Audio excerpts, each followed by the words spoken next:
We'll expect engine ignition at 8.9 seconds. 8, 7, ignition sequence. We have ignition, 2, 1, 0, we have a liftoff. Americans have gone to far lands to fight for freedom. Ready, Reed? This is 4-3, read your 5. What's the story? Open guerrilla warfare, furtive and remorseless, aimed at destroying the government and subjugating the people. It is called by Hanoi a war of liberation. And the Asian communists have said, a grain of rice is worth a drop of blood.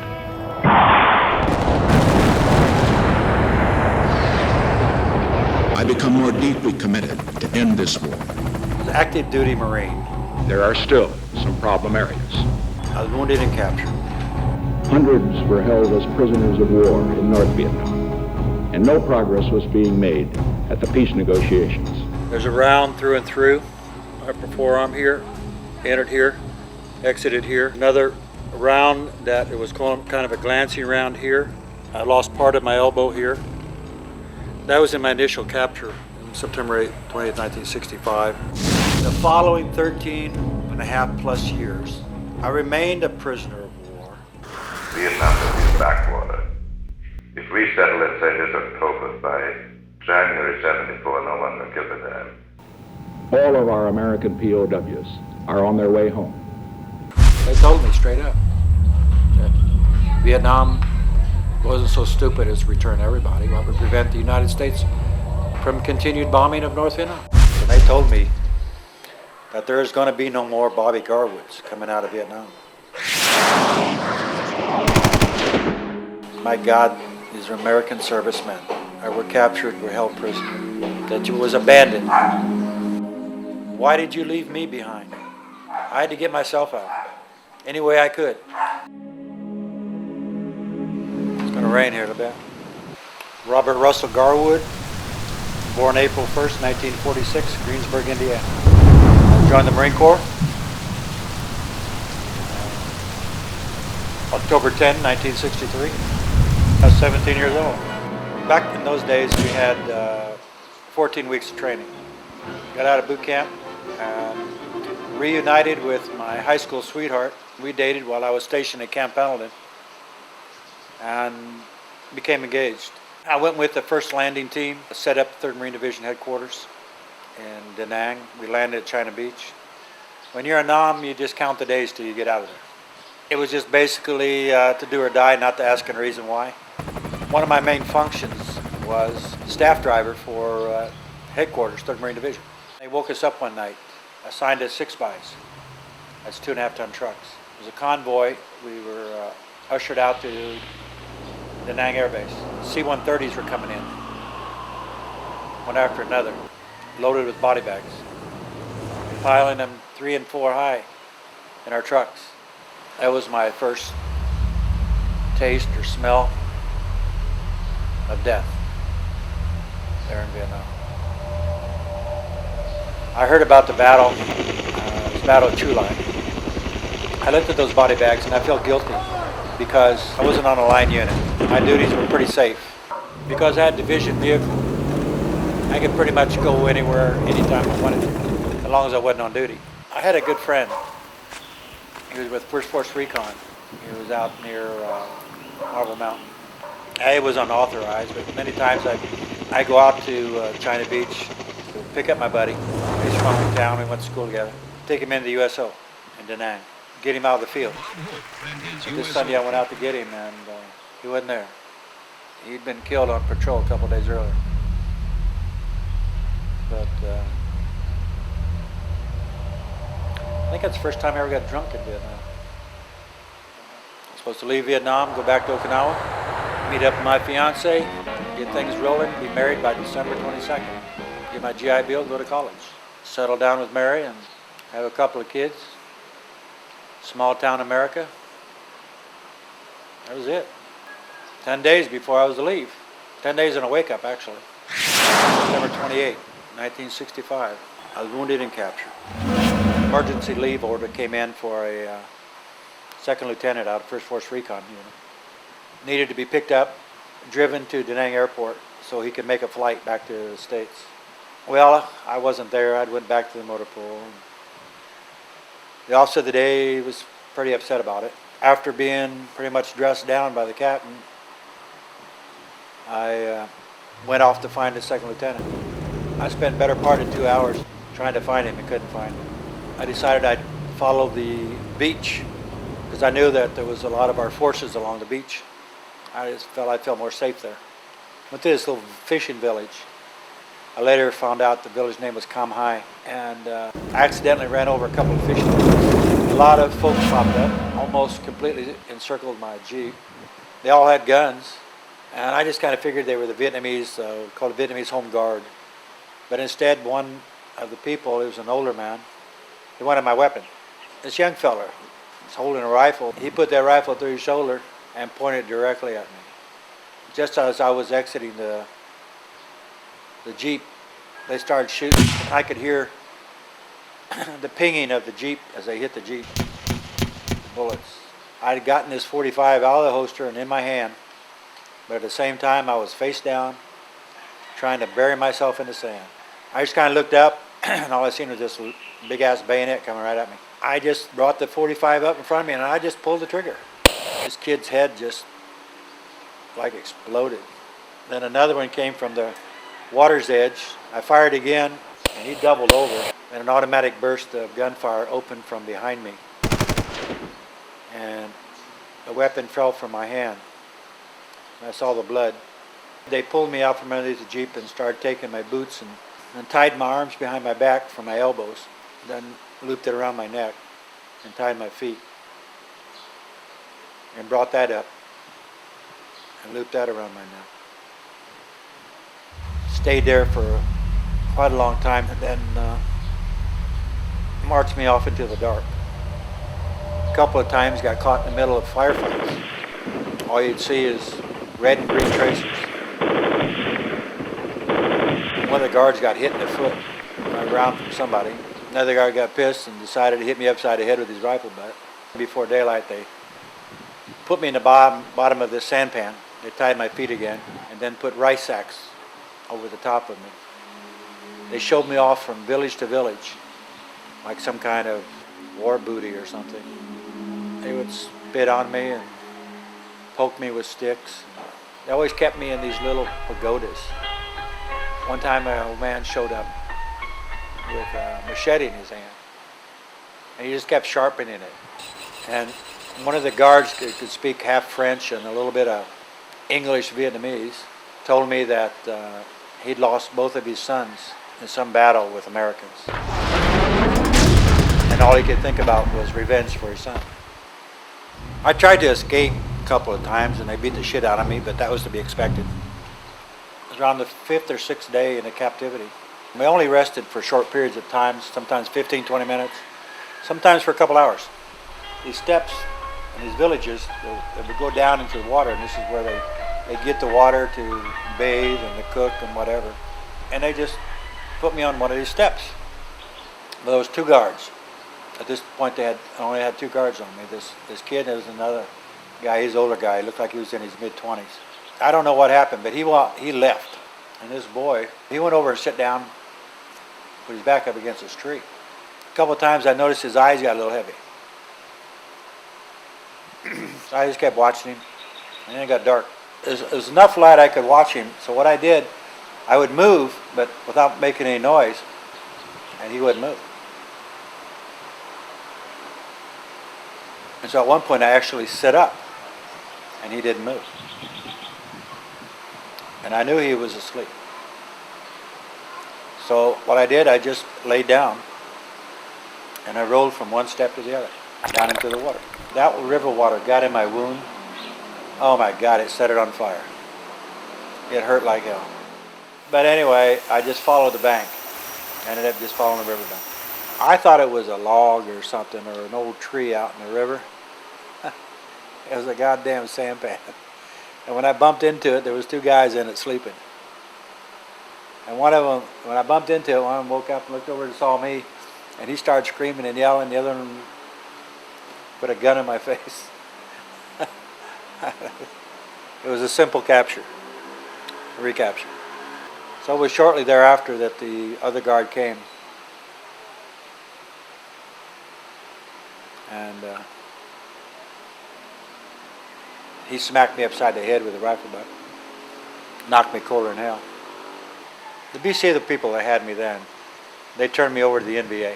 And once they turned me over to the NVA, they kept the villagers at bay.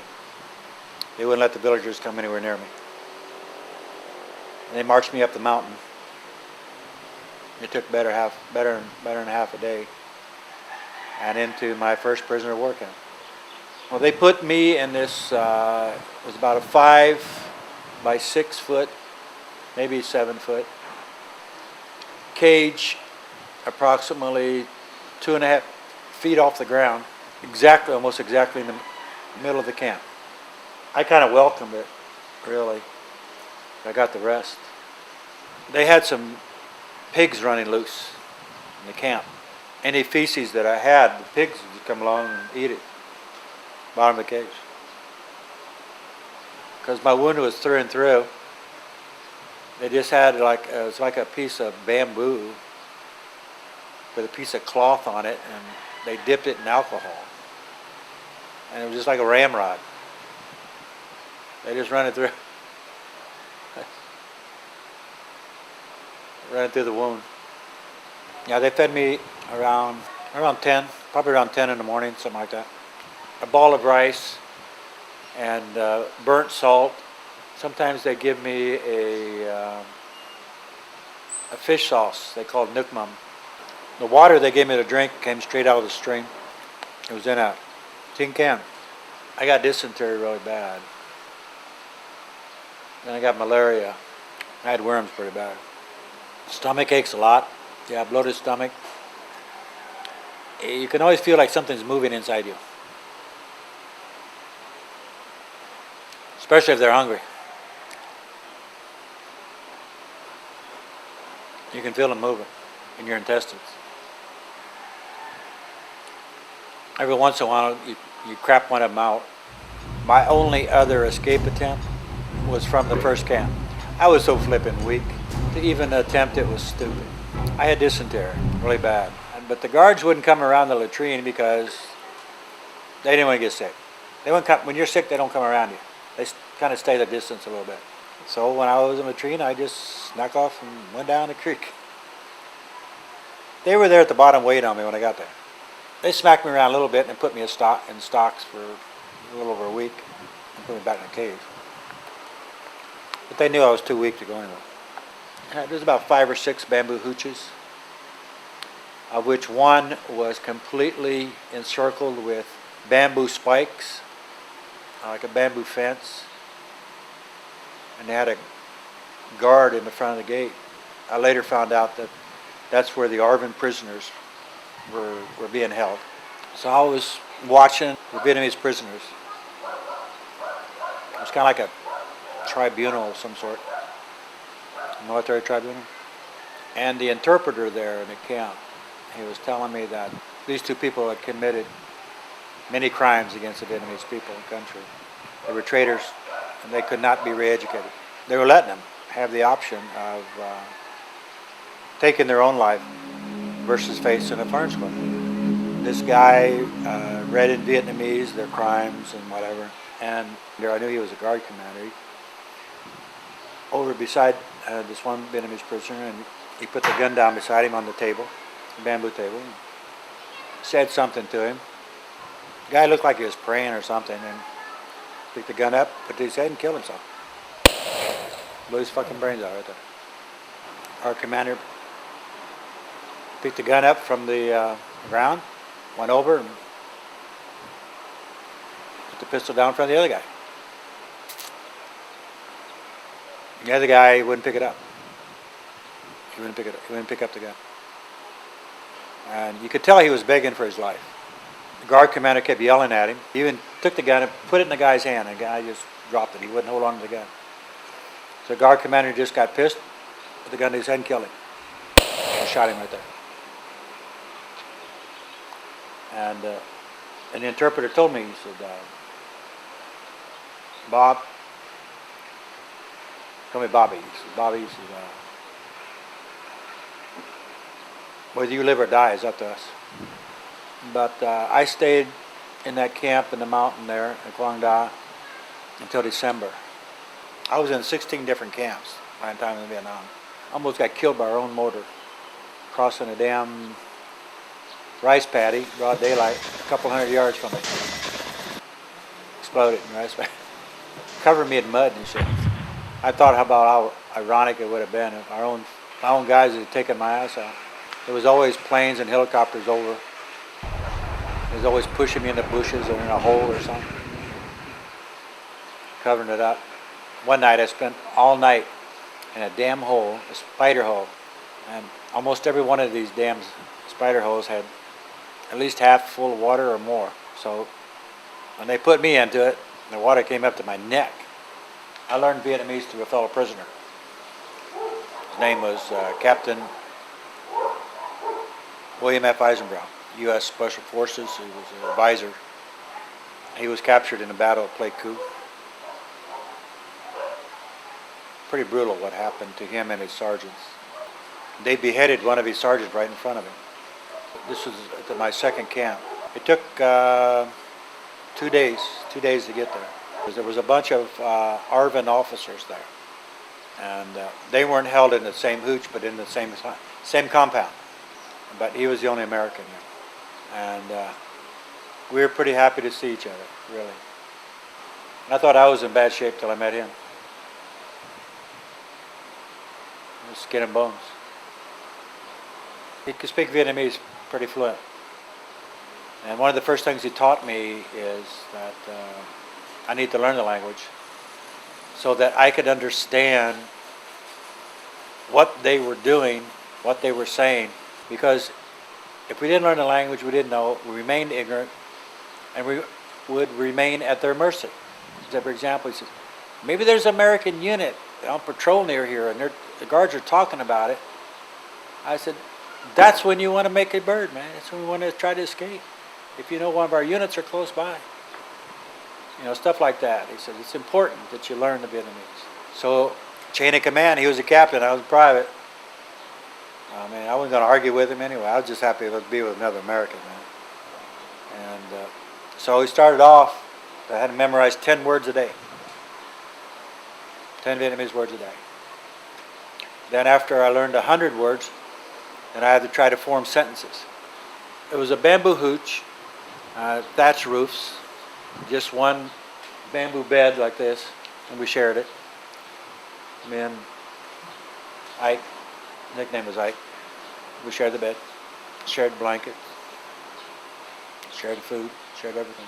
When they brought another American in, his name was Corporal Russell Grissett, USMC. Anyway, he lost his unit. They got separated while on night patrol. There was no firefight. He pretty much found himself right in the middle of a flipping NBA battalion. And there were 3 of us. Well, Russ was your typical Marine, down to the core. He was pretty healthy. He looked at us. I think we scared the shit out of him. I guess we looked that good. When he found out how long we'd been a prisoner, he said, no way, I'm getting out of here. And he told me what they were planning to do. And he said, Garwood, you going with us? No. I said, why not? I failed twice, the third time they might kill me. Well, he said, they shoot you out there or you die in here. What's the difference? So Ike made a determination that he would go with him. And Ike felt that because he was an officer, a captain, that because of his condition, upon recapture they wouldn't kill him and they wouldn't kill Russ either. He said, Bob, both you and I know. So we're not going to get very far. He said, but maybe there's a chance. Basically, I needed to stay behind. So when the guard come in and do a bed check, he would see me and under the blanket, it was supposed to look like there was 2 other people there. And the guard was just, because most of the time a guard just poked his head in the door and looked anyway. And he went on. We weren't shackled or anything. He said, but if we're recaptured, we need someone like you to bring us food, to ask for medicine, whatever we need. Basically what Ike was trying to do is cover all bases, I think. He was trying to protect Russ so they wouldn't kill him. But the possibility if they ran a patrol or something, or they could get free. And there was no doubt in my mind that they'd come back for me. I had to rely on Captain Eisenbraun for his knowledge and for his leadership, whatever he said. I mean, I was still pretty young. I was only 20 years old, I think. Yeah, I think I was only 20 years old. Well, I told him, I said, listen, one thing I ask you guys, whatever day you plan, whenever you're going, don't tell me. What we did, we'd hoard half the rations for them. So when they took off. One morning about, it wasn't even light yet, it was about 5 or maybe close to 6 a.m. The guard woke me up, screaming. Wanted to know where Ike and Russ were. I don't know. Well, they tied me up, made sure I didn't go anywhere. I did a search throughout the camp, and then they put me in the stocks. Up to that night, I don't know what time it was, it was dark already. There was a couple of gunshots, a couple of rifle shots, and then about 30 minutes later, they brought Ike and Russ back in the camp. They beat him up a little bit, but not too much. They kept them tied up all night, and the whole next day, they made more stocks. And then they put both Ike and Russ in the stocks. They took the rations. They didn't feed them anything for 3 days. I think that was just to weaken them, so they wouldn't have any strength. And then actually on the 3rd day, the morning of the 3rd day, they let me loose out of the stocks. They had me bringing them food and water, and I had to get banana leaves if they had to take a crap. I get banana leaves so they could do that, and then I had to get rid of it. But Russ was pretty sore about his defeat, about being recaptured. He asked me, he says, Garwood, what did you tell them? I said, Russ, tell them what? I didn't know anything to tell them. He said, man, see, we were captured almost immediately. I said, Russ, the only thing I could tell you is these mountain yards, I said, they're good trackers. I said, mainly, I'm happy that you're alive. But I don't know, I think to a degree up to the time he died, he believed that I told him something. That's how he was recaptured. But I didn't know anything. I asked him not to tell me. I knew about the plan to escape, but I didn't know any of the details. For the simple reason, I didn't want them to, either through torture or anything else, to be able to get it out of me. Because if I didn't know anything, I couldn't tell them anything. And that was the best way to keep them safe, is not to know anything. Russ went into depression, and he got the dysentery and the malaria, the whole 9 yards, and he lost weight pretty quick. It wasn't for long, he pretty much looked like the rest of us. And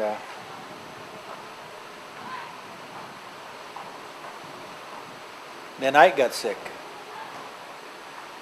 He got sick pretty bad. It was malaria, but he got the very serious malaria. It killed you. But I was afraid of Ike dying. I could lose the leadership.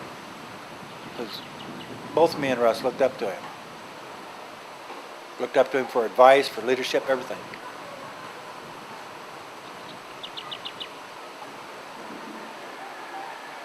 And I don't know, I felt like I had something to prove to these guys, to both Russ and Ike. Because of the escape and also Russ, you know, the way he thought, I don't know, I felt now it was my turn to put my ass on the line. So I did a belly crawl up to where the warehouse, the items that kept the camp running.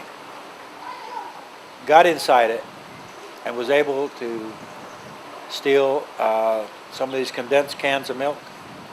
They're sweetened condensed cans of milk. And bananas.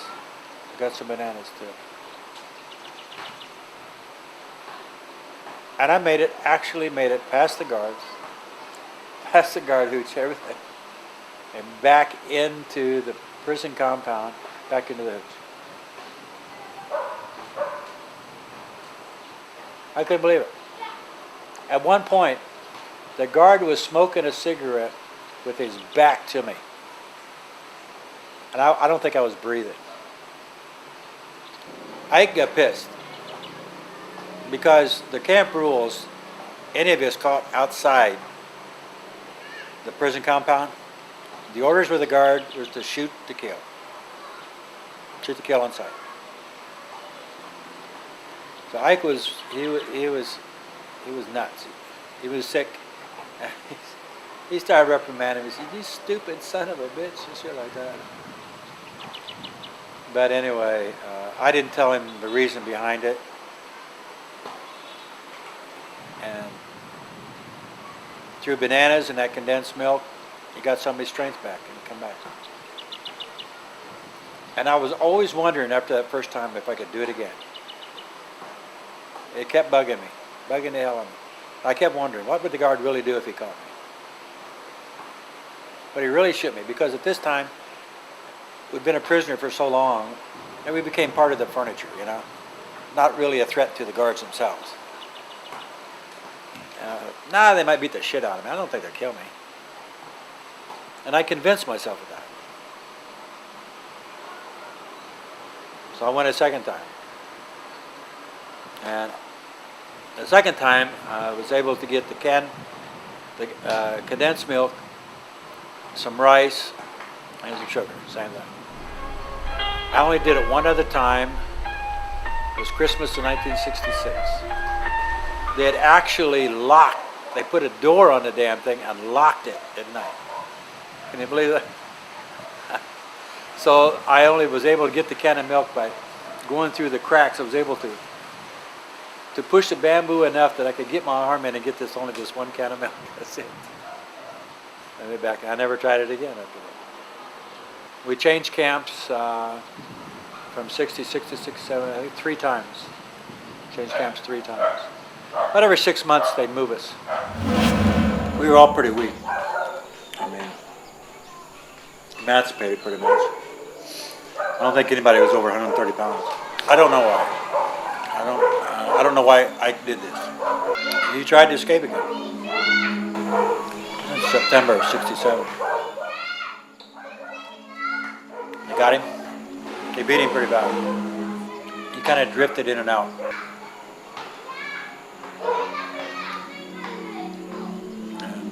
Me and Russ took care of him. And then they separated. They took him out of our hooch and put him in another hooch. And then one of the guards came to me. It was in the middle of the night. And told me that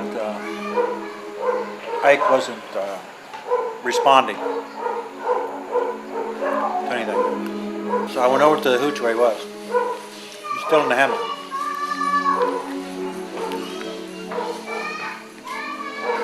But he was dead. Me and Russ cut some bamboo. Made a makeshift coffin. We laid him to rest there.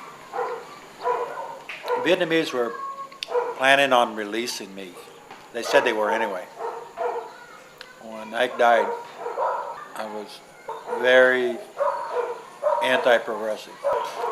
I called them murderers, killers, anything come to mind. I screamed it.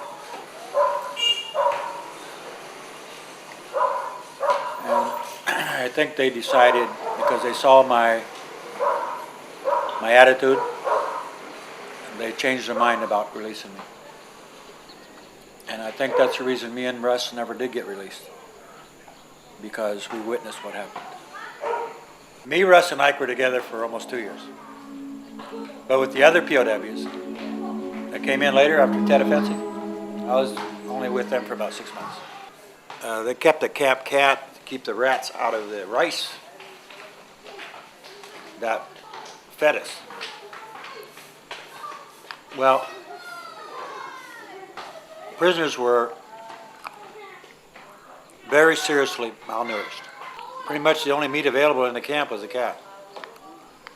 Besides camp commander's chickens. To this day, I don't know whose idea it was at first, but somebody decided to kill the cat. They killed it and skinned it. We're in the processes of preparing it, cook it, and the guards caught it.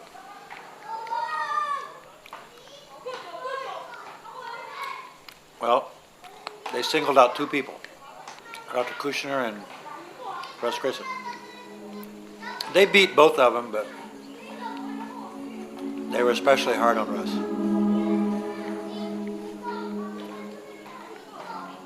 Now, maybe because Russ had been a prisoner longer or something. I don't know. But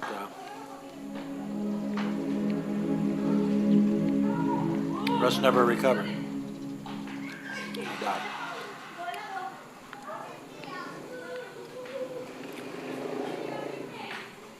$1969. As far as me separately, they told me in '73 why they didn't release me. It's because I'd been there too long and seen too much. And Vietnam was still hoping to get those $4 billion or something in wartime reparation from the United States. And they didn't want to release anybody that would go back and the States tell of torture or of anybody what went on in those camps, for fear the American people would demand that Congress not give Vietnam anything. So they basically told me that I would die in Vietnam. I was bitten by a cobra in the camp. Almost died. If it hadn't been for Mountain Yard elder, I would have died.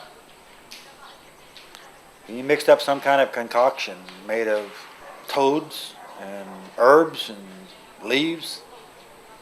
And for 2 weeks, he dressed my foot every day for 2 weeks. I'm still alive because of it.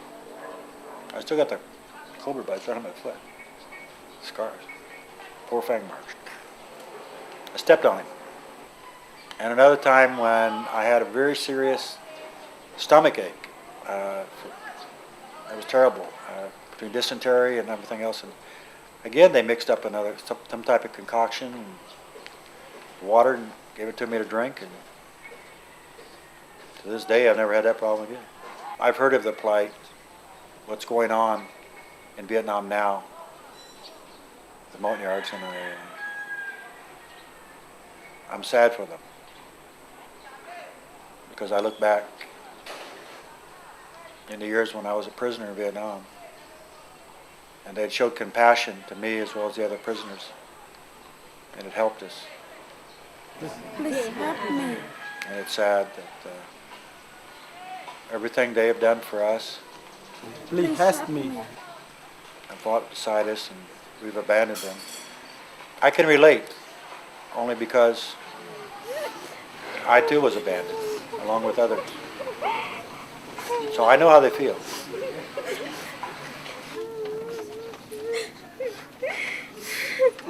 I was taken out of the main prison camp. At that time, there was about a dozen American prisoners there. But somebody had ratted me out that I had been stealing food and medicine from the camp and giving it to the prisoners. And also, I'd stolen eggs and killed some chickens and some other shit. They had these loudspeakers throughout the camp. Yeah, it was daily broadcast about that. It was Hanoi Hannah type shit. It was Fonda. There was some prisoners that were reading broadcasts. You know, it was taped. You could tell it was taped. They keep over and over again. To the Vietnamese people and the government of the DRVN, from John Sidney McCain, 624787, Lieutenant Commander, U.S. Navy, shot down 26 October 1967. I, as a U.S. Airman, am guilty of crimes against the Vietnamese country and people. I have bombed their cities, towns, and villages and caused many injuries, even death, to the people of Vietnam. I was captured in the capital city of Hanoi while attacking it. After I was captured, I was taken to the hospital in Hanoi, where I received very good medical treatment. Since I arrived in the camp of detention, I have received humane and lenient treatment. I received discipline treatment and food, even though I came here as an aggressor, and the people who I injured have much difficulty in their living standards. I wish to express my deep gratitude for my kind treatment, and I will never forget this kindness extended to me. There was various groups that came to Vietnam to Hanoi. Tom Hayden, Jane Fonda, of course, Joan Baez. They played him over every day, over and over again. Unjust war, stop killing the Vietnamese, throw down your weapons, shit like that. After 1970, I was never with any other American prisoners of war. I was never held together. I was held together in the same camp administration, but not together. They felt there was too much of a threat because of my linguistic abilities, that I would serve as like an earpiece to pass information, as far as if I hear guards talking or cadre speaking. They just didn't want me to transfer my knowledge onto other people. My ability to speak fluent Vietnamese actually kept me in Vietnam. And on the same reason, that's what I was convicted of in the courts martial. I was part of the collaboration with the enemy. See, the Vietnamese held it against me because I could speak Vietnamese. And the U.S. held it against me because I could speak Vietnamese. Because by being able to speak Vietnamese, my translations, being able to translate to get medicine, according to military law, is illegal. That's aiding and abetting the enemy. But I was trying to get medicine and supplies for POWs. The Vietnamese saw that as a threat, so they sowed the seed that I was progressive and this and that and whatever. Basically, they sowed the seed with the new prisoners coming in that I was not to be trusted. They basically told them that anything you tell Bobby, Bobby's going to tell us. But that's when they took me out of the main camp, and then they held this tribunal and declared that I was uneducatable. They couldn't re-educate me to become a progressive American. That's their quote, unquote, exact words. They told me that I was too much of a threat. They could not reintroduce me back into the prison, their prison population. And they actually sounded sincere when they said that with regret, the tribunal has come to the decision that they give a date and a time that your life will end. They weren't going to use AK-47s, they were going to use SKs. Supposedly use the sharpshooters of the camp. And they were going to put some kind of red patch over my heart for the target. Some of the guards were actually sad. They were more sad about it than I was. That evening, they gave me it's like a grilled chicken, big grilled chicken, and somewhere they got number 33 beer.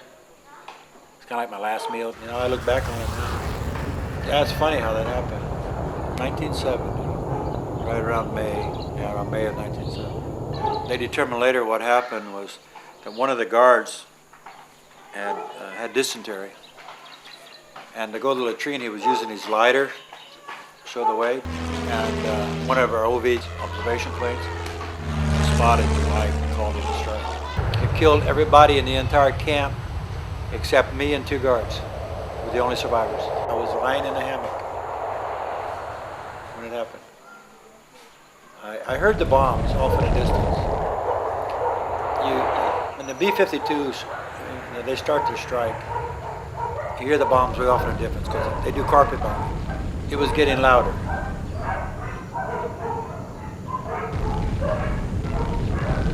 And louder. And then suddenly, everything flashed by. It's like, oh shit. The irony. I couldn't believe it. And the first bomb hit the camp. It was the first one hit about banana tree is here to me. These are 250-pound bombs. And that thing exploded. It blew me out of the hammock, tore all my clothes off my body. Every damn stitch of clothes they had on me. And slammed me up against a tree. And I got up. I was half standing up when another one exploded over here on this side. Well, that one there, it just knocked me to the ground. The second one was when I lost my hearing.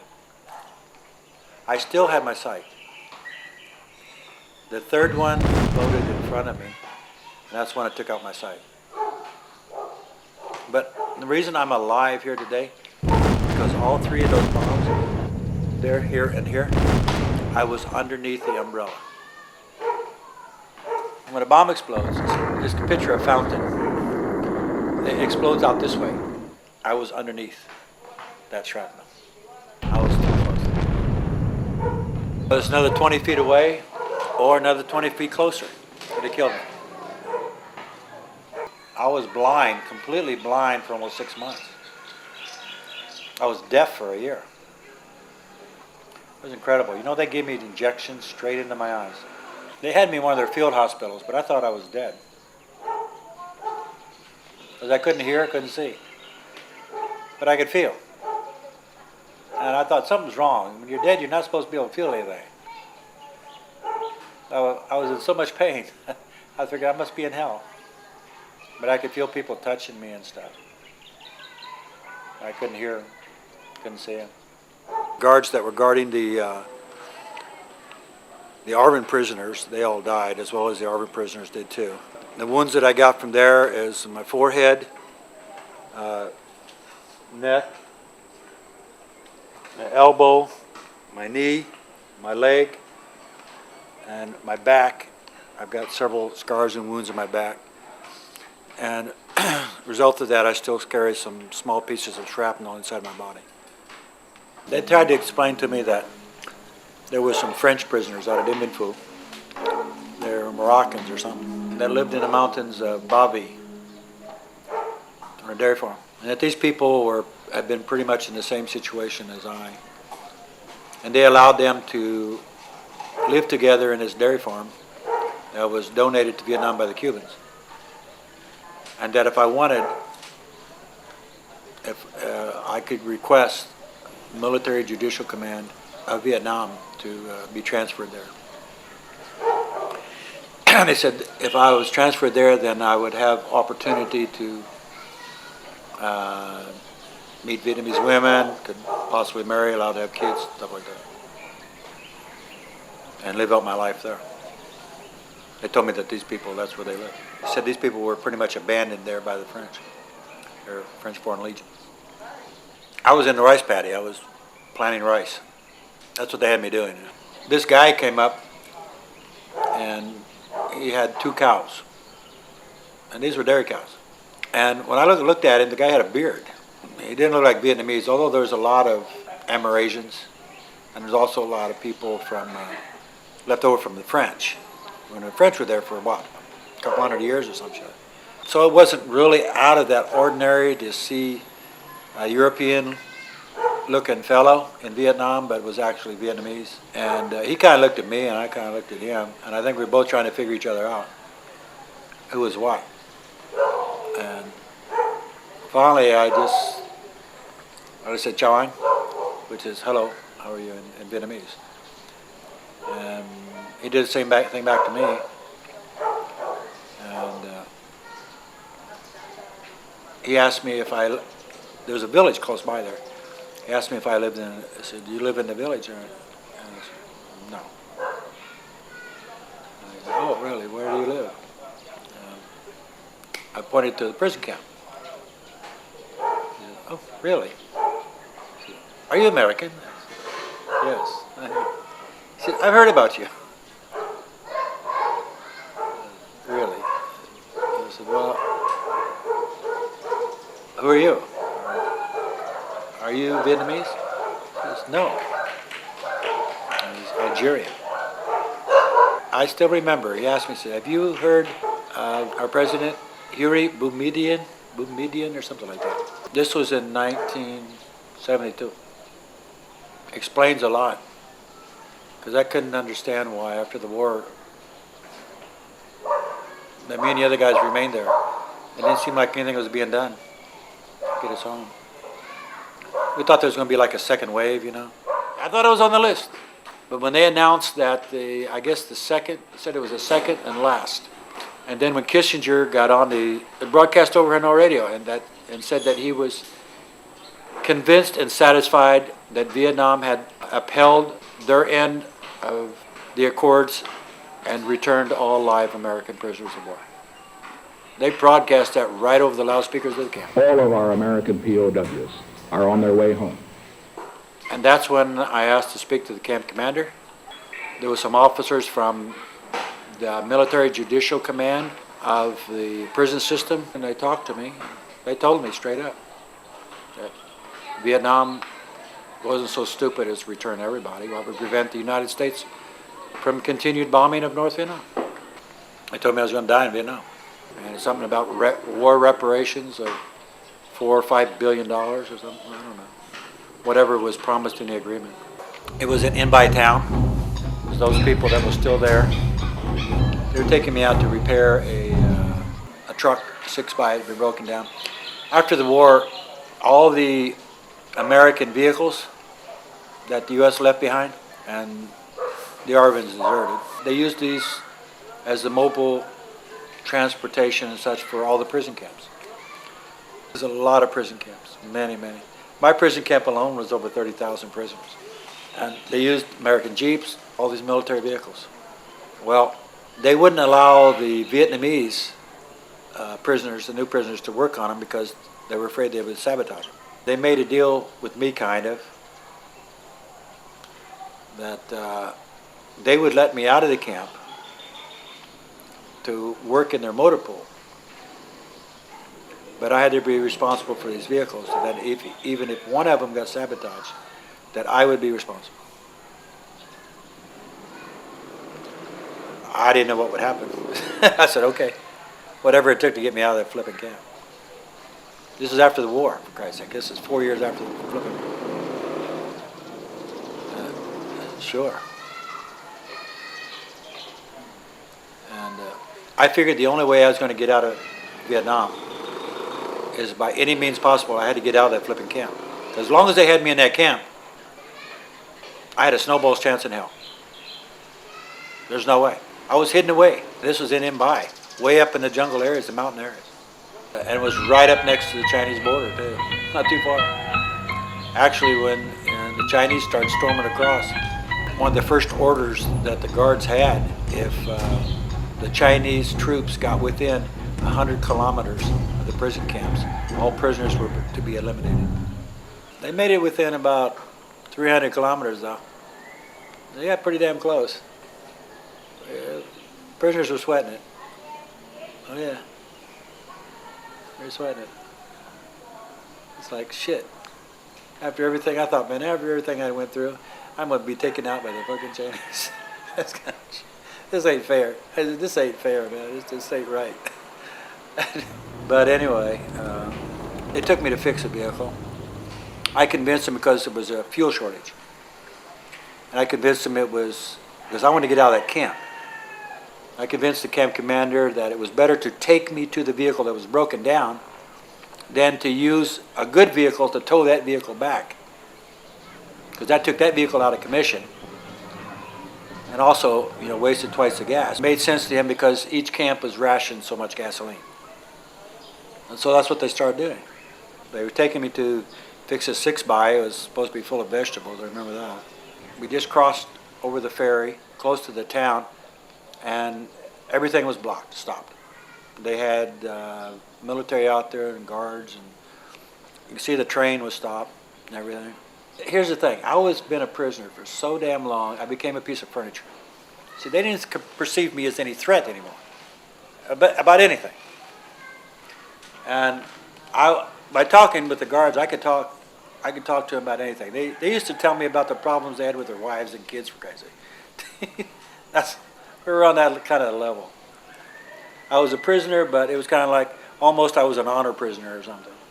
You know, they didn't feel I was any threat. It was after the war. I mean, where in the hell am I going to escape to? Where am I going to go? They knew that. So it was pretty relaxed on me. So when they got out of the Jeep to look to see what's happened, I just got out of the Jeep with them. And that's when they opened the boxcars and these people filed out. They were all foreigners. Normal build. Most were unshaven. A little scrawny looking. They were cussing and complaining and are we there yet? And where in the fuck we going? Shit like that. And it was all in English. And it was American English. Not Australian English, not British English, not foreign English. It was American English, American jargon. I'd seen them transport a lot of foreigners there, but they never transported them in a train like that. These people look more military to me. You know, one military guy knows another military guy. I can't explain it. There was the guards on top of the trains. One of the people from this army unit spotted me, standing there looking at these people. He come over and started asking my guards, who am I? Well, the guards got scared, and they told him he's Cuban. He's here helping us. And he said, oh, okay. They want to tell him I'm American. They told him, he said, well, you got to get the foreigner out of here. So got me back in a Jeep, and they made way, and we got through their little barricade there. I went on to fix the 6x. I was gone, fixing the 6x. It took about a couple hours. By the time we come back, the train was gone, the people was gone, everybody was gone. They had a Vietnamese name for me too, called me Dow. They give me that name on the route going from South Vietnam to North Vietnam because they didn't want anybody along the route knowing my American name. I mean, I've been going through checkpoints. They've told these checkpoints that I'm Cuban, Russian, Romanian, Czechoslovakian, you name it. I couldn't speak any of these languages at all because they were under orders not to tell anyone I was American. There's a lot of PLO in Vietnam. Not a lot of people know about that. And they came to Vietnam to learn propaganda as well as guerrilla warfare tactics, but mostly about the capture, interrogation, and the breakdown of American prisoners. I met him, it was 1977. Yeah, I was in 77. I had eaten something that was some spoiled food, and I got food poisoning, pretty bad. And they took me to Army Medical Hospital in Hanoi. The guy that was in charge of me just deposited me at emergency.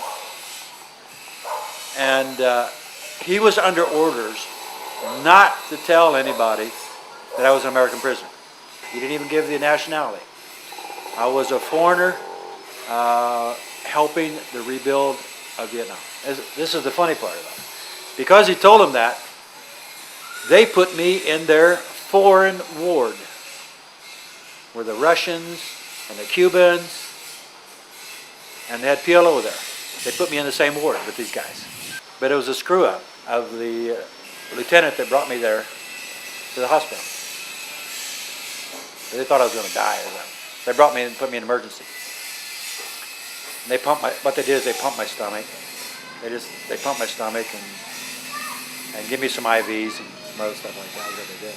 When they put me in the ward, there was 4 beds in this room. 2 of the beds were both Palestinians, and then the bed across from me was a Cuban. And the Cuban that was in the bed across from me, he had just arrived in Vietnam, had dysentery, but he had just come from Angola. And he was talking in English to these 2 Palestinians about his exploits in Angola. And the PLO would tell them about this battle and that battle in Lebanon. And through the conversations, I come to learn that all these guys were commanders of their units. I mean, these weren't just ordinary troops. These were commanders and officers. The PLO group, they were talking about that they were going to school in out in Hadong province, and it was a police training academy, and they were learning about interrogation tactics of Vietnamese interrogation tactics regarding American prisoners. And they were talking about these American prisoners that they had observed and they talked with. This is 1977. And I was in that ward for over a week, about 8 or 9 days, something like that. Ate good. You got the order from a menu. Are you kidding me? I went along with the program, Jack. I could die and went to heaven, man.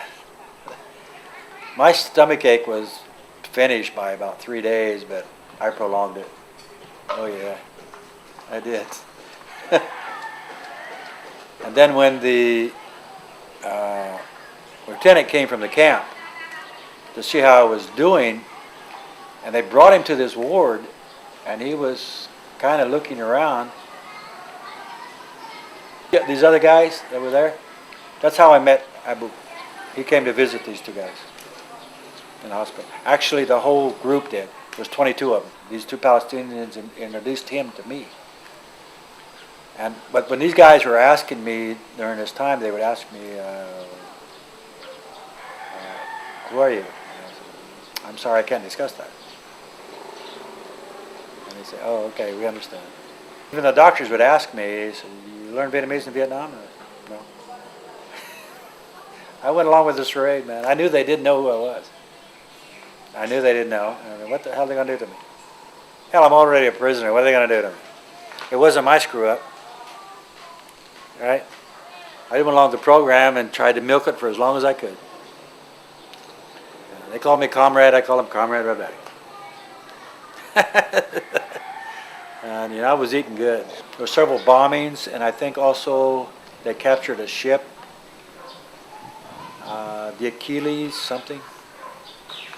He was behind that. Yes. I didn't know much about him, but when I was in the States, 85, 86, something like that, on one of these incidents, bombings or something, his picture was in the paper. I said, hell, I know that guy. DOD jumped on it like right now. Boom. Within a couple of days. Man, he was high level, and they booked these rooms at the Marriott Hotel there in Alexandria, Virginia. And they brought me in. They said, okay, what do you know about him?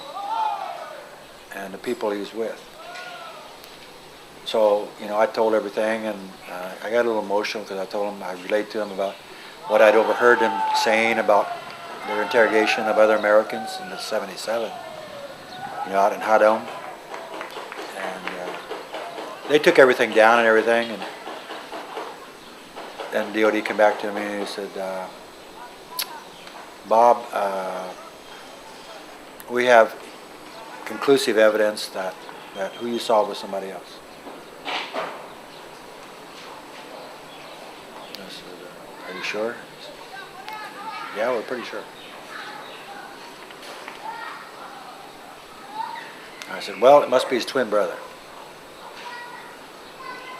Because from the photograph, it's him. I said, no. I said, our intelligence says that he was not in Vietnam at the same time that you were in the hospital. So, you knew I was in the hospital? I said, we didn't say that. They knew I was in the hospital. They knew I was in hospital late at the exact same time. They knew that. Can you believe it? I went, oh, so I'm not telling you anything you don't already know. And they said, no, not really.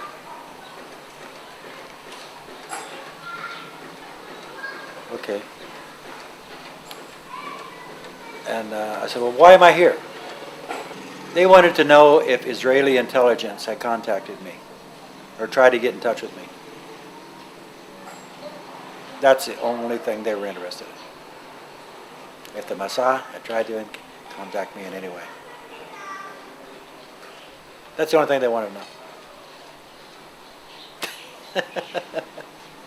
I said, no, not to my knowledge. No. The guy that was in charge of the group,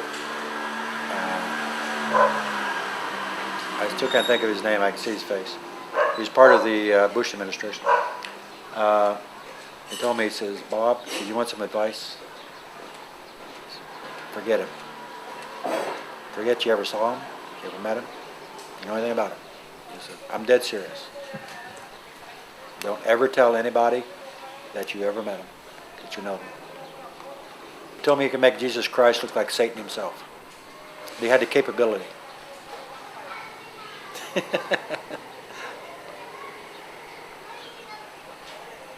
what context was he telling you that? That they were in total control. He told me that I needed to, basically he was telling me I needed to appreciate the fact that I was home and that I was free and to enjoy my life and to stay away from everything else. During the war years, there were many countries that supported Vietnam against the U.S. So they had plenty of supplies coming in. Rice, sugar, all kinds of commodities and stuff. But after the war, everything stopped. So Vietnam went on a rationing system for everybody. So simple commodities like cigarettes, soap, candy, whiskey, the black market price was just skyrocketing. And the only place these items were accessible was in certain hotels in Hanoi. And these were tourist hotels that catered to foreigners coming into Vietnam. One was a tourist hotel, and the other one was a victory hotel. Because of the border war, they rounded up all the Chinese, or anyone of even half Chinese. They rounded them up and put them up near the prison camps. They put them on these communal farms. Supposedly, kind of like we did the Japanese during World War II. Well, the Vietnamese did the same thing to the Chinese. I met a little girl, she was about 18, 19 years old. Chinese. She was half Chinese, half Vietnamese. She speaks English pretty damn good. She was working in a field adjacent to mine, a rice field. They're planting rice. And because of the sun, about every hour they give you about a 15-minute break. I just struck up a conversation first in Vietnamese. Her family, what they did in Hanoi is they had a vending stand and like a little eatery. But anyway, we talked in English so that the other people couldn't understand what we were talking about. And I would ask her, she felt very sorry for me. She was very surprised that there was still Americans in Vietnam after the war. And so I'd ask her, what hotels in Hanoi, what hotels did the Russians and the Cubans and the communist countries, what hotels in Hanoi did they stay at? And the hotels that versus the hotels that the foreigners, the non-communist countries, like Sweden or Canada, what hotels did they stay at? So she told me. There's two hotels, a tourist hotel and a Victoria hotel. She told me what hotels these other people stayed at too. So I knew to stay away from those. Because those hotels, those people had their own security. They were not Vietnamese security, they had their own security. I knew to stay away from those. But what I did, to back up just a little bit, I had tricked my guards because of the situation of the rationing into getting into the black market and using me as a tool to get into the hotel to buy these items to put out on the black market. See, the Vietnamese could not go in these hotels. The Vietnamese that worked in all the hotels, they're not civilians, not one of them. Every one of them is a listening post. But my purpose is to get in these damn hotels, hoping to meet a foreigner, to be able to pass a note or tell somebody, That's why I want to get to those hotels. So I was scheming any way I could to get there. And then I finally realized the only way that I have a snowball's chance in hell is I had to turn the tables. I had to make my guards my prisoners. In a sense, that I would have to have something on them which would cost them their lives. They were scared because this, for them, is treason. If they're caught, it's treason. And treason in Vietnam, of course, is death. It's just mandatory. It's mandatory death sentence. Well, Ted of 77 is coming up. I think it was in February. By this time, I was going to Hanoi quite a bit to repair vehicles. Well, the first time went off without a hitch, not a problem. They got me a pair of jeans, like Levi's, but they're Vietnam Levi's. A t-shirt, a baseball cap, and flip-flops. That's all I had. And I just walked into the Victory Hotel like I owned the damn place. Scared out of my fucking mind. I was more scared going in there than I was at the fucking prison camp. Because I knew that every one of those people were security. And if they knew I was a prisoner coming in there, they'd have shot me dead. They would have, without hesitation. But that was pretty cool. And I went up and I didn't mess around. First time I went in, I didn't mess around. I kind of looked around a little bit. I went in and bought what I went in there for. Went straight back out. I drove away, and these guys sold on the black market and made like 10 times what they paid for it. They were happy as hell. Easy money. But I told them, I said I couldn't buy huge amounts of stuff at one time because they would get suspicious. You know, I could get a box and then joke with the girls or whatever that me and my friends were having a party or it was a birthday party or something like that. Because I didn't have any papers. I had no documentation whatsoever. Nothing. Nothing. Nada. Zero. So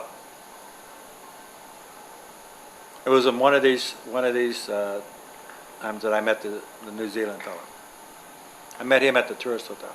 Yeah, I just went over and slid in the booth across from him, and he looked up at me and he said, "Can I help you?" I said, "I hope so." And he told me, he says, "Listen," he said, "I'm just a journalist here covering the border conflict between China and Vietnam." And he said, "I really don't want to get involved in anything else." I said, "I'm not asking you to get involved in anything, just to give some information to somebody for me." And I wrote everything down. PFC Robert R. Garwood, my serial number, my military serial number, my unit, date of birth, my hometown, where I was from, everything. And that I'm a prisoner of war in Vietnam, and the camp I was being held at, in by prison camps, number 776. And please help me. That's all I said. And he looked at it and he read it. And he said, "This is you?" I said, "Yes, it is." He said, "If you're a prisoner, how can you come in this hotel?" I said, "That's another story. All I can tell you is my guards are outside." He went to the U.S. military attaché in Thailand. And actually, I think it was NSA in Thailand. It was NSA. I saw the records of it. This information was transcribed back to the U.S., the DOD, Defense Department. And they held some kind of meeting, staff meeting, general staff meeting, saying that Garwood's alive and he's trying to get out of Vietnam. If he makes it out, how are we going to deal with him? But nothing was done.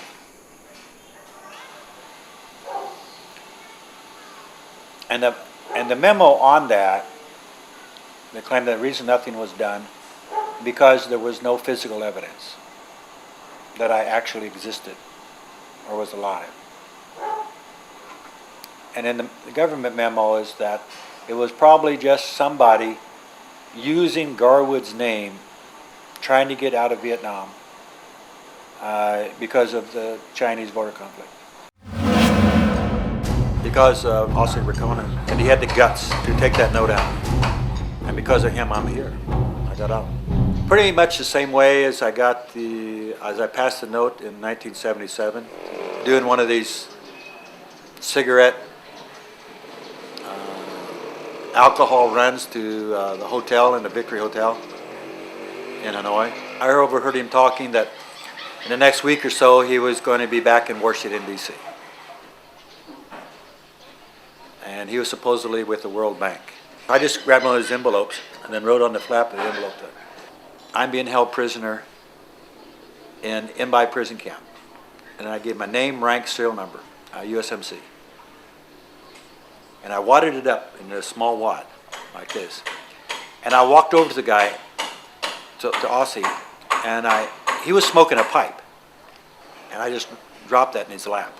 Literally just dropped that little thing in his lap. And he looked at it, and he looked at me, and I walked back over to the counter. Well, he picked it up, and he opened it up, right, in plain view. He got up and walked over to me, the counter, and he said, what do you want me to do? I said, I just want you to, if you would take that and give it to any U.S. government official or military, anybody, to let them know that I'm still here. I want to come home. He said, how did you get in here? So I briefly, real quickly told him that I was part of a black market operation being run by the guards in my camp. And that I was just in there to buy certain items and to bring, my guards are waiting outside. And I said, I can't stay in here too long. And then I told him, I said, there's Vietnam security all around this place. He said, yeah, I know. And they were looking at us. I wrote when I was captured, my unit, and all of that I said, I know of others. I'm not the only one. I know of others here, other prisoners. And he said, wow. I said, just take the note. On the paper is my fingerprints. Just have them compare my fingerprints to my files.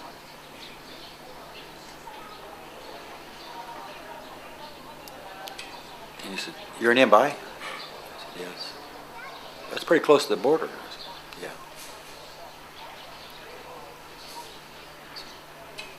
Is it a big camp? Yeah. It's a big. How many prisoners? I said, the camp administration over 70,000. In my camp, about 30,000. He said, holy shit. He kept saying, holy shit. I knew shit hit the fan. I knew the note got out. January of '79, and about 3 weeks later, these 3 staff cars, which was totally out of place in his prison camp, come driving in to the motor pool. These guys come out, the suits, they put me in handcuffs, and I asked him in Vietnamese, what's that? He said, shut up. Don't speak. Put me in the car, backseat of the car, and the guy sitting on each side of me, and a driver and a guy in the front. And there was a lead car, I was in the middle, and there was a car behind us. And we went non-stop to Hanoi. Colonel Tai was the commander of 776 POW complex. They set up a table in the room, a couple of chairs. He sat on one side, and I sat on this side. He was surrounded by a couple of people, and a couple of people stand behind me. He spoke perfect English. He asked me, he said, Bobby, how are you? I'm okay. You had any problems out at the motor pool? No. So, I understand you've been coming to Hanoi quite a bit. No, not too much. Just occasionally to repair some vehicles that are broken down. And he says, yeah. He says, how about that? He said, did you go anyplace else? No.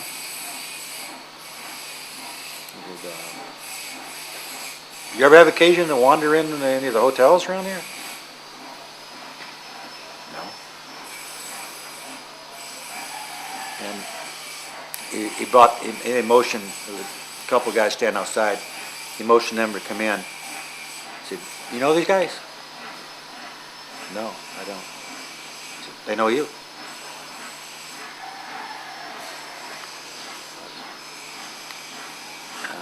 He said, "You know how they know you?"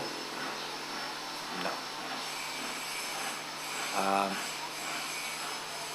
They both work in the hotels here. He works in the tourist hotel. And this guy, he works in the Victory Hotel. And they've both seen you at these hotels over the last couple of years, quite often. And he said, "Bob," he said, "you ought to know us by now."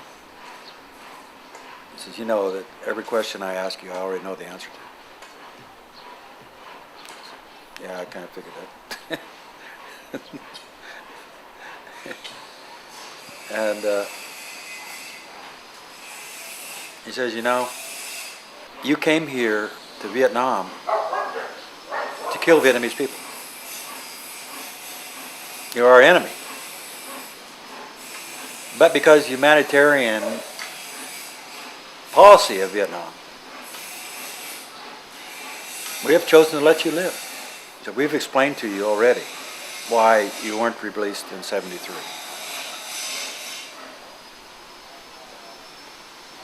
So, you understood that? Yeah, I understood.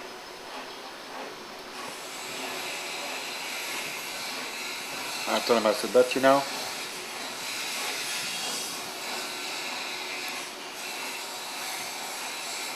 I said, I don't understand." I said, "Even after the war, why you continue to hold me? I mean, what value am I to you?" And he said, "You're no value to us at all." And I said, "We chose to let you live because that's what the Supreme Command had decided." I said, "I'm American, I'm not Vietnamese." I said, I don't want to die here." He said, "Well, you're not free yet." "I know." She said, "It's very easy to have an accident, you know that." I said, "Yeah, I know."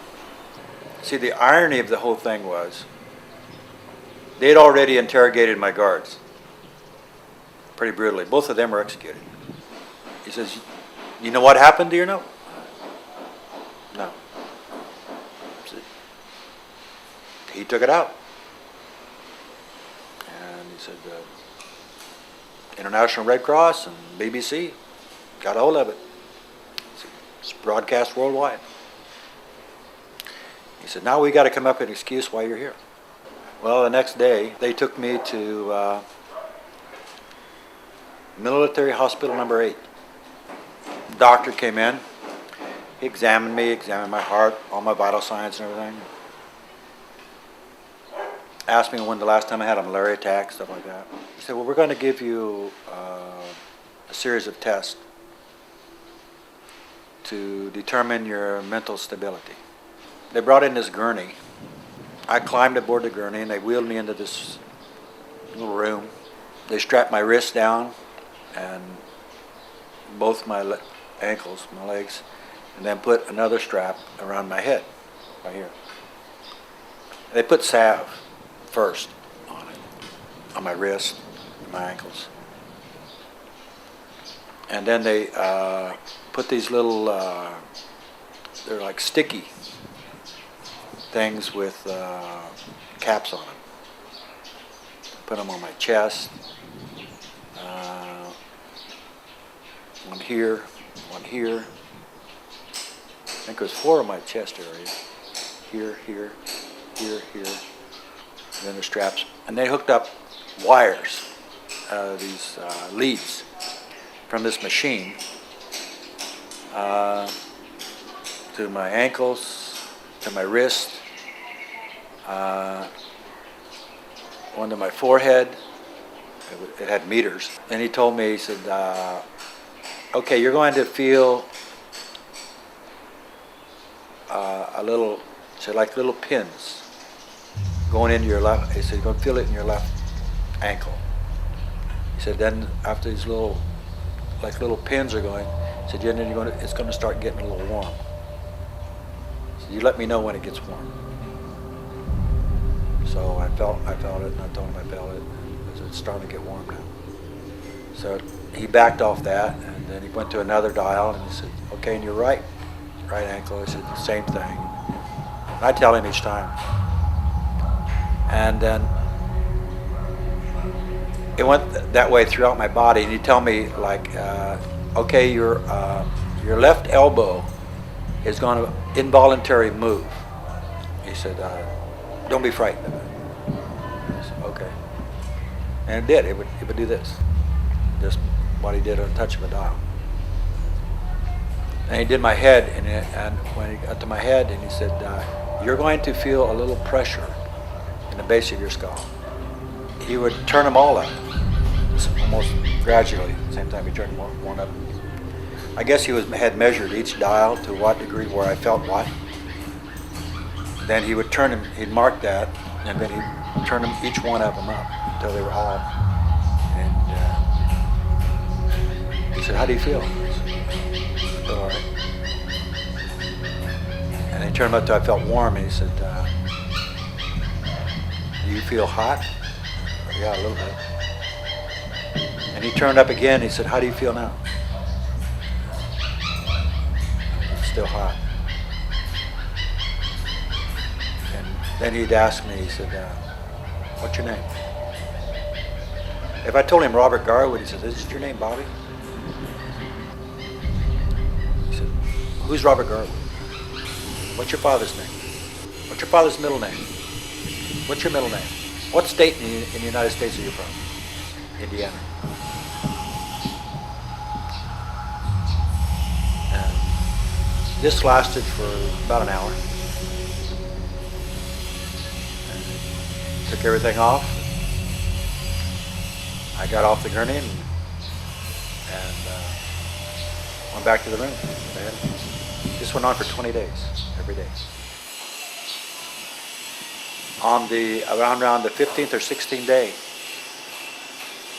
I couldn't remember. He asked me, I couldn't remember my father's name. I couldn't remember where I was born. He said, Bobby, what's your nationality, Bobby? And I said, I don't know. But I couldn't put names to it. I couldn't put the places together. After about 20 days, they stopped. A lot of things started coming back, but I wouldn't let them know that. I'd play dumb, pretty much. I wouldn't let them know that my memory was coming back. Colonel Ty came again. Bobby, in one part, he said, I congratulate you, you were successful. We totally underestimated you. And he said, you're going back to the States. He said, but you're not going back as the same as the people did in 1973. He said, we can't let that happen. You've been too many places, you've seen too many things. He said, but you're going to find out when you go back into U.S. control. You're not going to be treated as some hero. I want you to tell you something else too, Bobby. He said, we know where you live. We know where your family lives. We know everything about you. And he said, you know, it's better that you forget everything that you've seen or heard here. Just go back to your family. Enjoy the fact that you're alive. And you're going to be with your family again. Forget about Vietnam. Forget about anything you've seen, heard. Because, he says, if we perceive that you're any type of security or national threat to us, so we have people all over America that lived there. And I said, we don't want to see any harm come to your family. He asked me the name of the girl that I met, and told me about the hotels. He said, do you remember her name? No. So are you sure?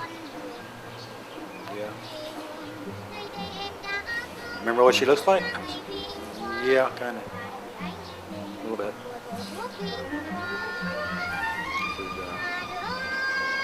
She wants to say goodbye to you before you leave. Why? I said, why? I don't know, it's her request. I didn't know her except the few exchanges we had, in the rice fields. That's it. Said the girl wanted to say goodbye. And that Vietnam wanted to give me a farewell party. My last night in Vietnam. We didn't go back to Camp 5. We went to another camp that was attached to 776. As we were approaching, it was like a telephone pole. What it looked like, but it was square. And they had this individual tied up to it. Looks like it was handcuffed or something to it, tied to the pole. I couldn't make out what it was at the distance. We got closer, and I could see it was a girl. And it wasn't until I got out of the vehicle that I seen who it was. Then a truck came up, a small military truck.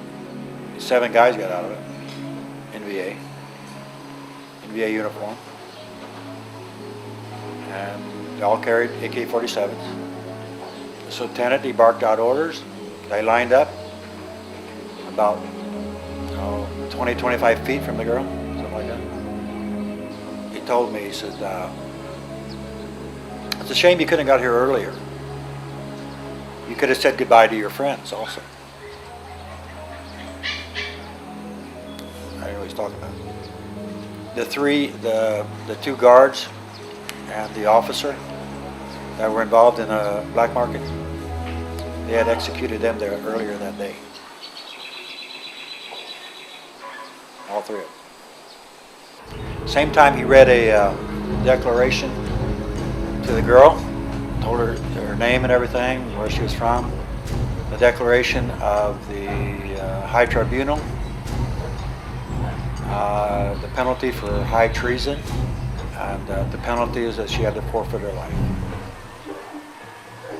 Now what's going to happen to this young lady is because of you. I said, what do you think about that? Think anything? He says, she's only 19. That's what she told me.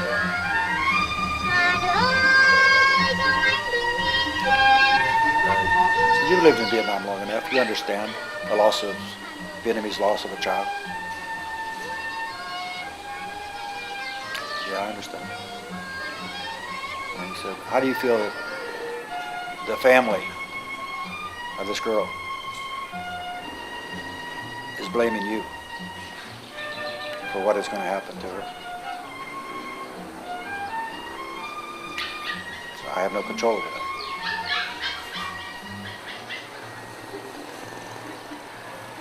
And he told me, he says, you're very cold-hearted.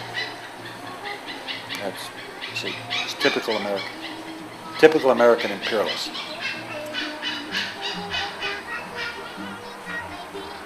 And he walked back over about 15 feet. Those guys are about 15 feet, maybe 20 feet from where I was.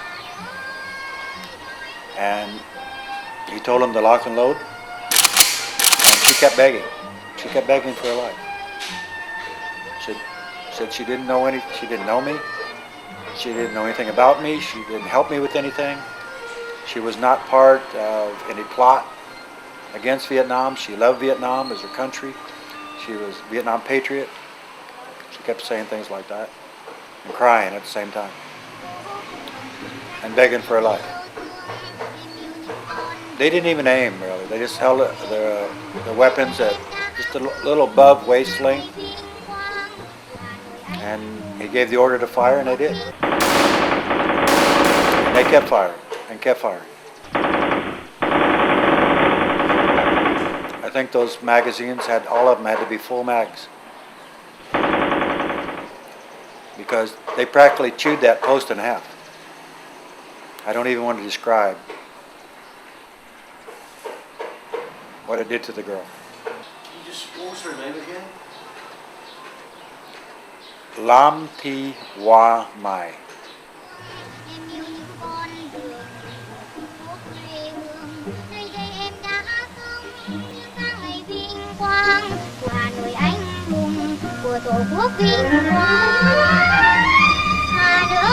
They killed their people wholesale.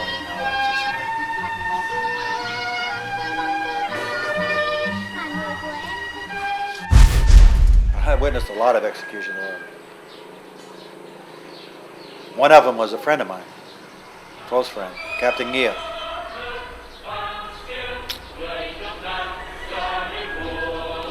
He's really a true patriot, Vietnam patriot. And the person that was responsible for his death is in the United States right now. His name is Do Van Quy.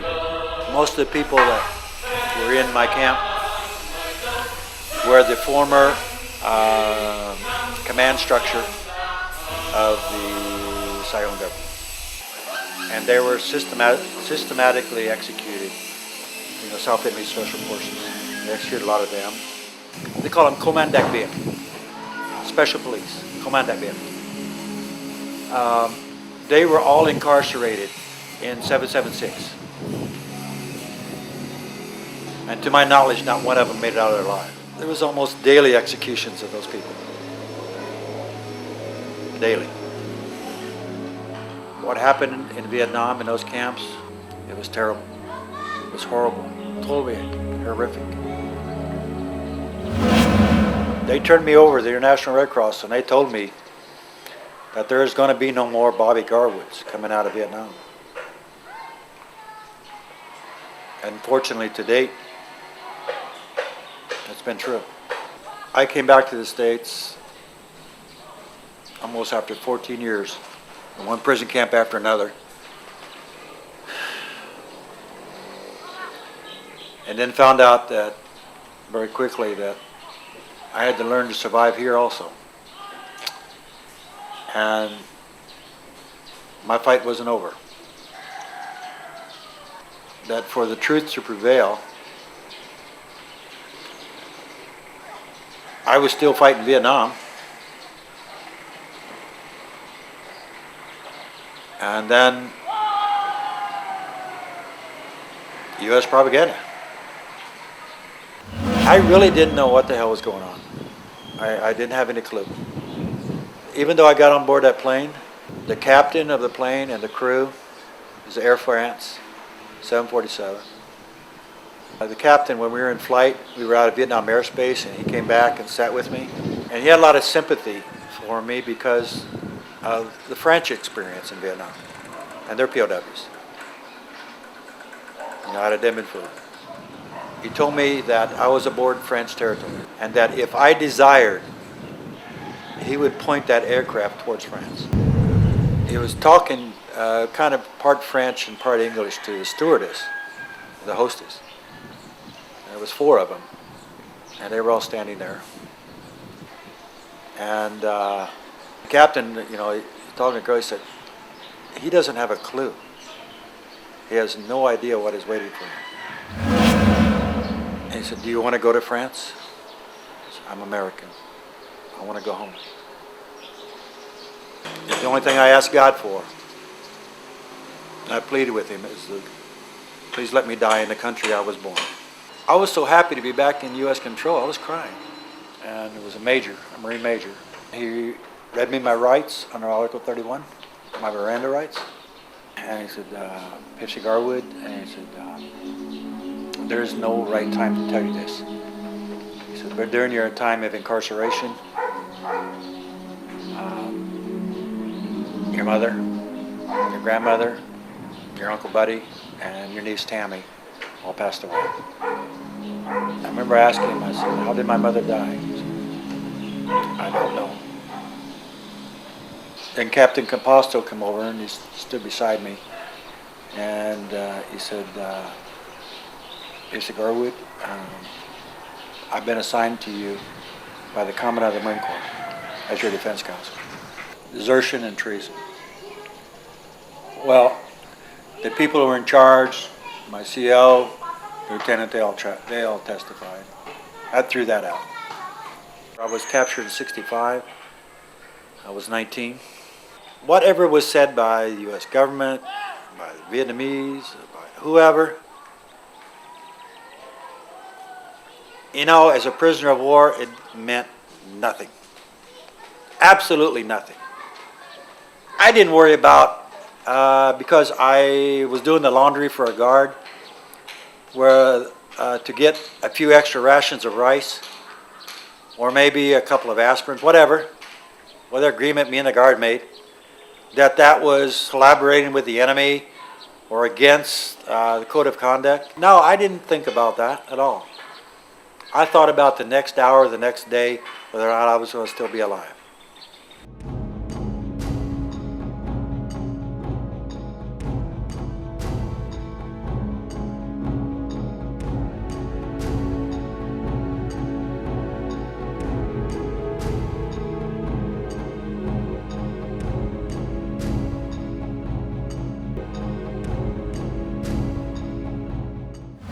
They offered me many deals, keep my mouth shut.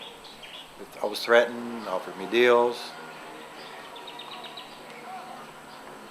You know, as a Marine, as a human being, as an American, I couldn't do that. I didn't sell anybody out. Never had and never will. Two very well-known senators of the U.S. Congress somehow got it pushed through to normalize relations with Vietnam, and they were accomplished in doing that. Kerry and McCain were on the Senate Select Committee to investigate the POWs. What did these guys do? What they do, they didn't do anything except try to debunk me and anybody that had anything to say about life-sighting American POWs in Vietnam. They come out totally against the families and anybody that had any type of credible evidence, life-sighting or otherwise, about POWs left behind. It looked like they did everything to destroy their testimony. They were hell-bent on speedy normalization with Vietnam, and they didn't want this POW issue to get in the way. I met John Kerry, and I met him a couple times. He was a Vietnam veteran against the war who was elected to the U.S. Senate, not because of his war record, but because of his father and his money, I guess. He lied to me about several things, but I guess that's politics. When I was testifying before the Senate Foreign Relations Committee, he was the chairman, but anyway, he said, okay, say we believe you, Mr. Garwood, but there's a lot of Americans that are there now. We don't have a black helicopter where we can go in and get these people out. How should we go about doing it? How can we get them? After that. And I guess it was, I said, well, all due respect, sir, if you don't have a black helicopter, I'll get you one. And it immediately went from, how do you have access to a black helicopter? It was a metaphor. But it totally turned the entire reason why I was there. And suddenly it became me and not the POW issue. Just a couple of days before I was due to go back with the delegation, then Senator John McCain, he got on the House floor and for a couple of hours lambasted the reasons why I shouldn't be going back to Vietnam, and definitely should not, if I did, that I should not be afforded any type of Senate protection.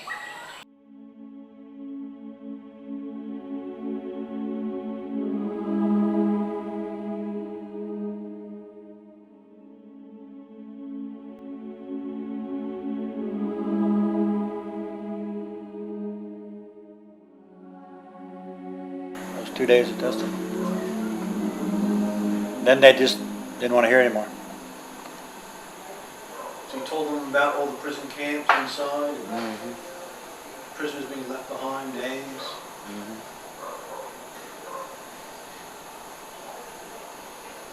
How many estimate do you think were left behind? Is there some way to sort of... Hearsay, quite a few. My personal knowledge, if I put them all together, numbers close to 200. The most at any one location, about 40 or 50.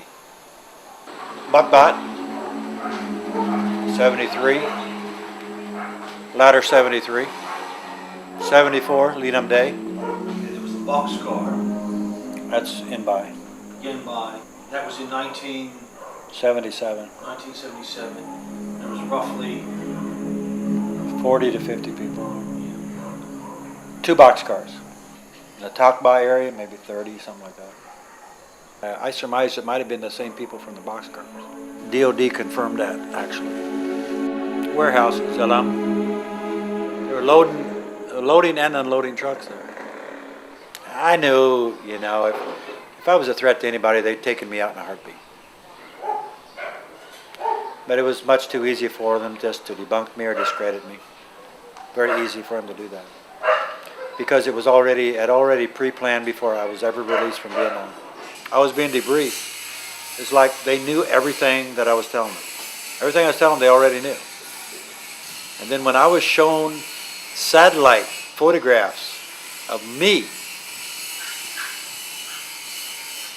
working in the manioc fields, in the prison camp, then I understood. They zoomed in like you could see this glass. There was no mistake. Was there other Americans too? They didn't show me that. Only me. And they weren't worried so much about me or my status, but what were they going to tell the other American families who had loved ones missing? Were they concerned that you were going to say, look, there's more guys back there, name now? They were absolutely sure I was. They had been tracking me from day one I was captured. They knew every camp I'd ever been in. They knew I was alive. They knew everything that happened to me.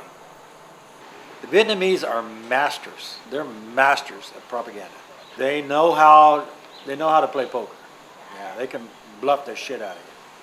I think Kissinger had the deal going, we're going to take whatever you'll give us. I think that was the deal. When those people went back to the States and started talking about how they were tortured and shit like this. And beaten, had his fingernails removed, and put in solitary. Then the American Congress said, we're not giving Vietnam shit. And Vietnam said, we're not giving you anything either. And then it became like, I think the prisons just became this political football behind the scenes, where it became too hot of a situation that the American people just would not stand for it. There had been so much bullshit by different administrations. There's just too many heads that would have rolled that were still in government. The Vietnamese had no qualms about exposing all and everything that had been agreed to behind the scenes as far as the release of the 500 and some POWs that came home in 1973. There was a lot of agreements that were made between Kissinger and the Vietnamese. The Vietnamese held this over the U.S. to get what it wanted throughout the years. They had no problem releasing this to the public. How was any administration going to come across, once it's released to the world, and especially to the American people and the families of the veterans,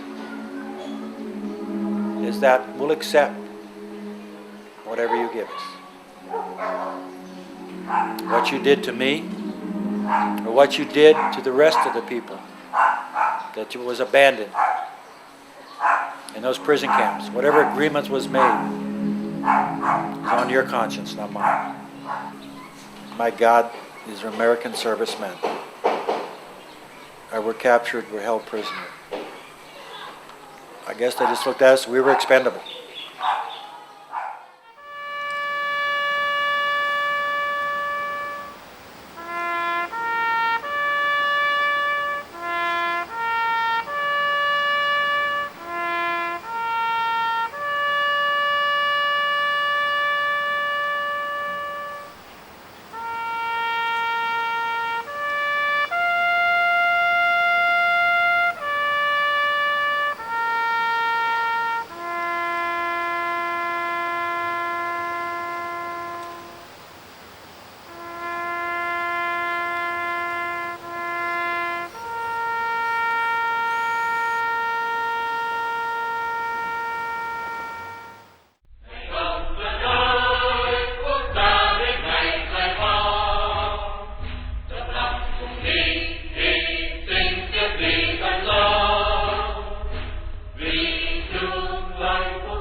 I can ask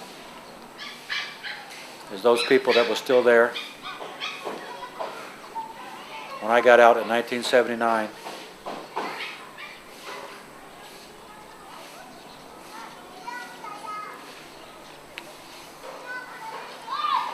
please forgive me. I've done everything I can do.